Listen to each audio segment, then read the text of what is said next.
రాజకీయాల్లో మాట ఇవ్వటం, దాన్ని నిలబెట్టుకోకపోవటం, అంటే హామీ ఇవ్వటం, నెరవేర్చకపోవటం, పరిస్థితులకు అనుగుణంగా మారిపోవటం, ఇది ఎవరికి చెల్లిందంటే ప్రస్తుతానికి ఆంధ్రప్రదేశ్ రాజకీయాలకు సంబంధించి చంద్రబాబు నాయుడు గారికి ఈ మాట ఖచ్చితంగా ఆయనకే వర్తిస్తుంది. ఈరోజు ఆంధ్రప్రదేశ్కు సంబంధించి ఖాళీ అయినటువంటి 4 రాజ్యసభ స్థానాలకు సంబంధించి ఎప్పటి నుంచో ఆశలు పెట్టుకున్నటువంటి కొంతమంది తెలుగుదేశం పార్టీకి సంబంధించినటువంటి నాయకులు ఇప్పుడు వారికి ఆ సీటు దక్కకపోవడంతో చంద్రబాబు నాయుడు ఇచ్చిన హామీని నిలబెట్టుకోలేదంటూ కొంతమంది నాయకులు బాహాటంగానే తమ అసంతృప్తిని వ్యక్తం చేస్తున్నారు. దానికి సంబంధించి ముఖ్యంగా కడప జిల్లాకు సంబంధించి ఎమ్మెల్యే మాధవి భర్త అయినటువంటి రెడ్డప్ప గారి శ్రీనివాసరెడ్డి ఆయన అసంతృప్తిని బహిరంగంగా వెళ్ళగక్కుతూ ఒక పోస్ట్ కూడా చేశారు. ఈ సందర్భంగా ఆయన చేసిన పోస్ట్ చూసినట్టయితే గత 13 సంవత్సరాలుగా కడప లాంటి అత్యంత క్లిష్టమైనటువంటి రాజకీయ పరిస్థితులు ఉన్న జిల్లాలో, అంటే కడప లాంటి జిల్లాలో తెలుగుదేశం పార్టీకి అండగా నిలుస్తూ పార్టీని బలోపేతం చేయడానికి అహర్నిశలు కృషి చేశాను. అయితే రాజకీయ, ఆర్థిక, మానసిక, శారీరక ఒత్తిడిని ఎదుర్కొంటూ పార్టీ జెండా ఎప్పటికీ ఎగురుతూనే ఉండాలని చెప్పి సంకల్పంతో పనిచేశాం.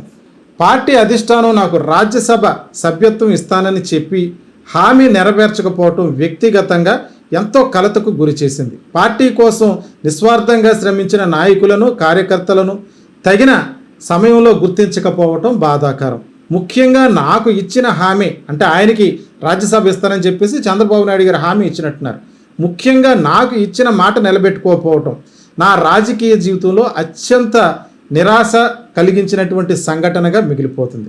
కార్యకర్తల కోసం, ప్రజల కోసం, ప్రాంత అభివృద్ధి కోసం నా శక్తి వంచనకు శక్తి మేరకు కృషి చేస్తూనే ఉంటాను అన్నట్టుగా రెడ్డప్ప గారి శ్రీనివాసరెడ్డి పోస్ట్ చేయడం జరిగింది. అంటే ప్రజల కోసం పనిచేస్తూనే ఉంటాను అని అన్నారు, కానీ ఇంకా తెలుగుదేశం పార్టీలోనే కొనసాగుతానని చెప్పి కన్క్లూజన్ అయితే ఆయన ఏమి ఇవ్వలేదు.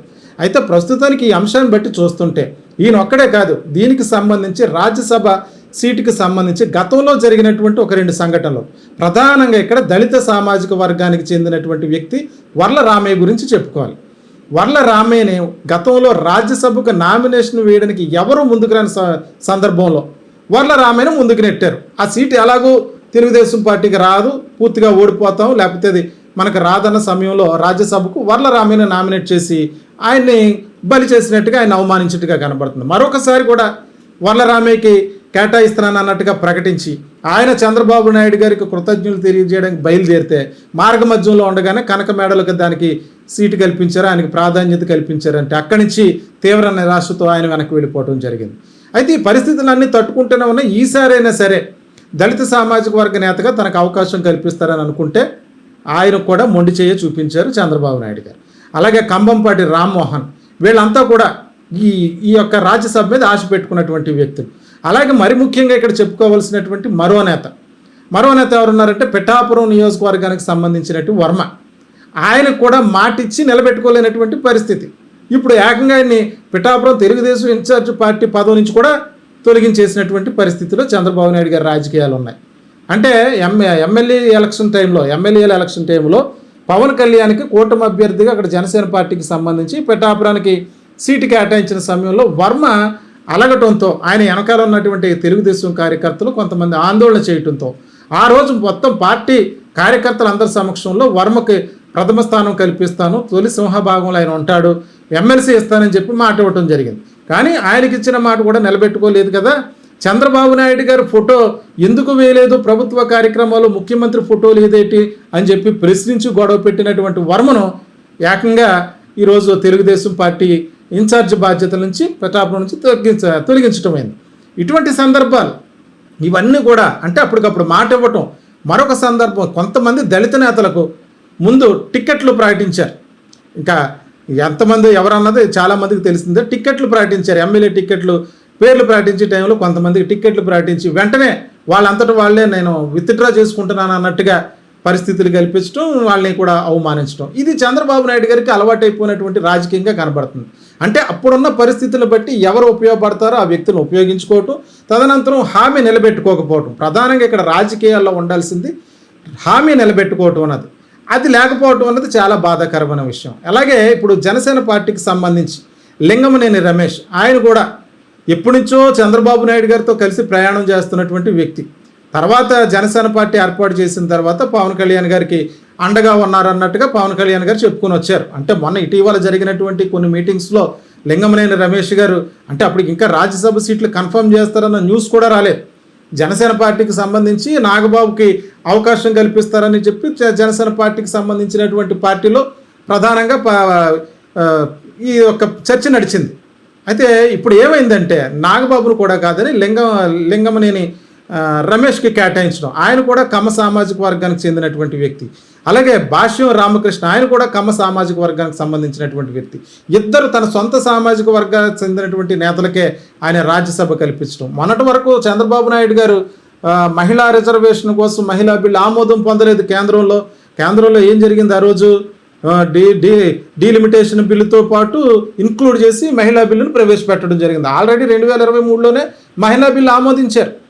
మళ్ళీ కొత్తగా 2026లో మహిళా బిల్లుని ప్రవేశపెట్టడం, దానికి ఏదో ప్రతిపక్షాలు విపక్షాలు అడ్డుకున్నాయన్నట్టుగా ఆంధ్రప్రదేశ్లో ముఖ్యమంత్రిగా ఉండి ఆయన నిరసన కార్యక్రమం చేశారు మహిళా బిల్లు కోసం.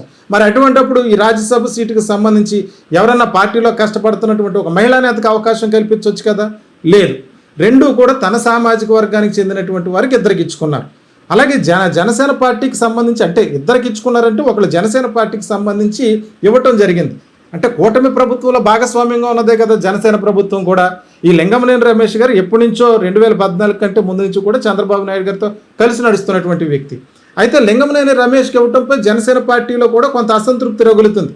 అంటే కాపు సామాజిక వర్గానికి చెందిన వాళ్ళు ఎంతోమంది పార్టీ కోసం కష్టపడిన వాళ్ళు ఉన్నా ఈరోజు మళ్ళీ కమ్మ సామాజిక వర్గానికి చెందినటువంటి వ్యక్తికి ఇవ్వటం ఏమిటి అంటే గతంలో లింగమనేని రమేష్ గారు ఈయనకి జనసేన పార్టీ కార్యాలయానికి అలాగే పవన్ కళ్యాణ్ గారు ఇల్లు కట్టుకోవడానికి ఒక 5 ఎకరాల స్థలం కేటాయించారు అన్నటువంటి వార్తలు వచ్చాయి. ఆ సమయంలో దానికోసమనో లేకపోతే మన ఇటీవల మీటింగ్లో ఈ లింగమనేని రమేష్ గారిని కన్ఫర్మ్ చేయాల్సి వస్తుందనో ఎటో ముందుగా కాపు నాయకులను ఉద్దేశించి మాట్లాడారు పవన్ కళ్యాణ్ గారు. నేను కాపుల కోసం పార్టీ పెట్టానా, నేను కులం కోసం పార్టీ పెట్టానా, నేను ఏదో కులంలో పుట్టాలి గట్టి కులంలో పుట్టాను, కుల ప్రస్తావనలు కానీ మత ప్రస్తావనలు లేని రాజకీయం చేయటం ఈ దేశంలో కుదురుతుందా అంటూ పార్టీ కార్యకర్తలను ఉద్దేశించి మాట్లాడుతూ ప్రధానంగా అంటే ఒక హెచ్చరిక జారీ చేసిన నేపథ్యంలో మీరు నన్ను ప్రశ్నించకూడదు, నేనేం చేస్తున్నానో నాకు తెలుసు అన్న రీతిలో ఆ మీటింగ్లో మాట్లాడినటువంటి విధానం. ఇలాగ ప్రకాశం జిల్లాలో నుంచి ఎటువంటి పరిస్థితి ఎదురైతే వాళ్ళందరినీ కూడా నేను కార్యవర్గాన్ని అందరినీ కూడా రద్దు చేశాను అంటే పరోక్షంగా నన్ను ఎవరైనా ప్రశ్నిస్తే మిమ్మల్ని కూడా ఈ కార్యవర్గం నుంచి తీసేస్తాను అన్నట్టుగా హెచ్చరికలు జారీ చేసిన నేపథ్యం. అంటే ఇప్పుడు లింగమనేని రమేష్ గారికి ఇవ్వాలని తెలుసు, ప్రధానంగా ఆయనకి ఇస్తే పార్టీలో వ్యతిరేకత వచ్చి ఎవరన్నా ప్రశ్నిస్తారేమో, ఈ పరిస్థితి కంటే ముందే వాళ్ళు మెంటల్గా ప్రిపేర్ చేయాలనుకోవటం. ఈ పరిస్థితులన్నీ చూస్తుంటే అలాగే కనబడుతుంది. ఇప్పుడు బయటకు వచ్చి కాపు నేతలు అదే విమర్శిస్తున్నారు.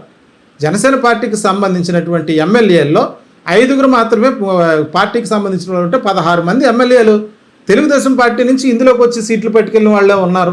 ఇదేం పరిస్థితి అన్నట్టుగా జనసేన పార్టీకి సంబంధించి మొత్తానికి ఈ రాజ్యసభ సీట్లకు సంబంధించి కూటమి పార్టీలో కొద్దిగానే కాదు ఎక్కువగానే అసంతృప్తి రగిలిందా అంటే ఈ పైన చెప్పిన ఉదాహరణలన్నీ దీనికి కారణం కావచ్చు. ముఖ్యంగా ఇక్కడ రెడ్డప్ప గారు శ్రీనివాసరెడ్డి గారు చేసినటువంటి కామెంట్ ఏదైతే ఉందో, ఆయన చేసినటువంటి పోస్ట్ ఏదైతే ఉందో ఇప్పుడు సోషల్ మీడియాలో వైరల్గా మారింది.